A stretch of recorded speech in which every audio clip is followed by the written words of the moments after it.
In 1980s America, the Cold War was still very much hot. Ronald Reagan was elected president, and the United States' Olympic hockey team shockingly upset the USSR in what would be dubbed the Miracle on Ice. Oh, and also, the new president of Iraq, Saddam Hussein, was given a key to the city of Detroit. So how on earth did this come to pass? Honoring an individual with a key to the city is actually a more tangible variation of another practice known as freedom of the city, or if conferred onto the military, freedom of entry. More commonly called this in Europe, the practice traces back to ancient Rome and their honoring of the sacred boundary known as the Pomerium. The Pomerium, which in Latin means behind the wall, was the open space just inside of the old city's walls. This space was dedicated to the gods as gratitude for protection. Besides the religious significance, the authority of a Roman general was only valid outside the Pomerium and not within the city's walls. No military affairs were allowed beyond the Pomerium.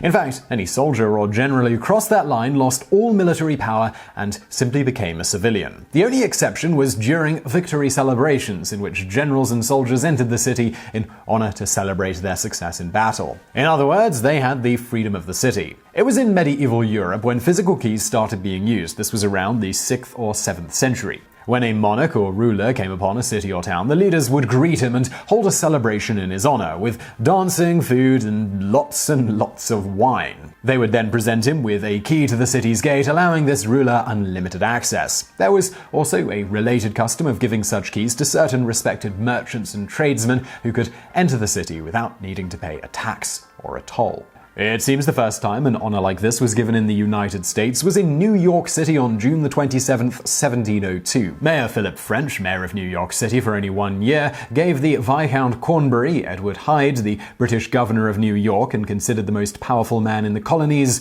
freedom of the city. Additionally, Mayor French declared that all those in the city who were too poor to purchase their own freedoms were given freedom of the city gratis for the day.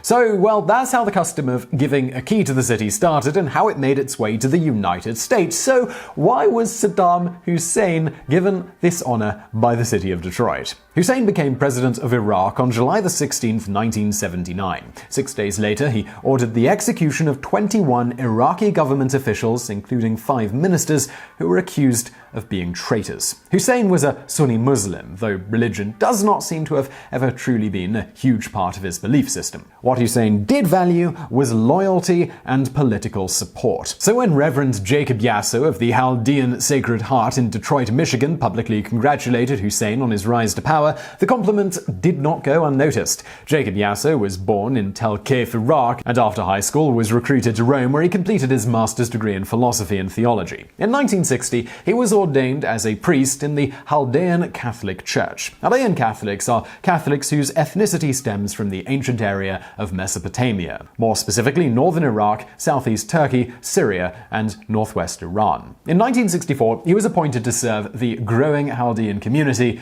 in Detroit. In response to Yasso's congratulations, Saddam sent the church $250,000. This came as a surprise to Yasso, considering the regime had actually criticized Yasso for questioning their nationalization of Iraqi schools. According to an interview Yasso gave in 2003 with the AP, Saddam Hussein was making donations to Chaldean churches across the world at that time, so giving money to his church wasn't necessarily out of the ordinary for Iraq's president. Plus, Detroit had the largest Chaldean population in the United States, who predominantly supported the rise of Hussein in Iraq. Yasso and Hussein, they kept in touch, and about a year later, in 1980, along with about 25 people from the Detroit Chaldean community, he was a guest of the Iraqi government and arrived in Baghdad. Then he was led to Saddam's palace. In the same interview, Yasso states, "We were received on the red carpet. At some point during the celebration, Yasso presented Saddam Hussein a gift from the then mayor of Detroit, Coleman Young, which was a key to the city, which of course at this point in the practice of giving out keys didn't actually unlock anything, but was merely a symbolic honor." The act of honoring a man today who's generally thought of as being a ruthless tyrant,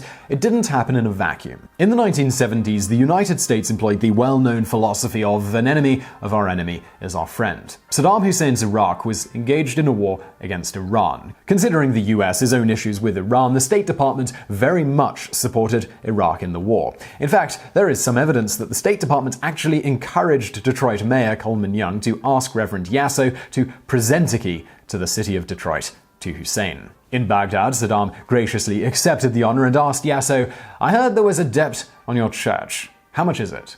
Yasso said that there was approximately $170,000 due. Saddam gave him a check for $200,000, which was enough to pay the debt and build a new recreation hall. In that 2003 interview, Yasso went on to say that Saddam was an American puppet, and once the US government didn't need him anymore, he was no good. However, he did admit that while Saddam Hussein may have been a good person at some point, to quote him, "money and power changed the person."